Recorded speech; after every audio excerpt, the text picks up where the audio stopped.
Corn has hijacked your brain. You might not admit it out loud, but you feel it. The constant urges, the late night slips, the way even a casual conversation or a random picture can spark thoughts you never wanted.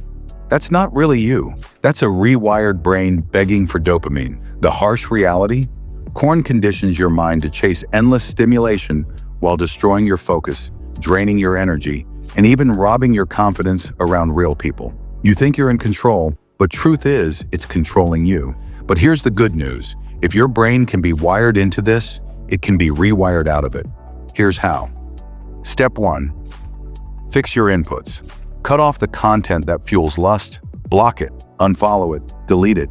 Your brain can't recover if you keep feeding it poison. Step 2. Rebuild focus. Start with 5 minutes a day. Sit still, breathe, and every time your mind wanders, bring it back. That's how you train self-control. Step 3. Anchor to your goals. Write down the one thing you want more than a cheap dopamine hit: your freedom, your strength, your future. Look at it every time temptation comes. Do this and the fog begins to lift. The urges lose their grip. And for the first time in a long time, you'll feel like you're back in charge of your own mind.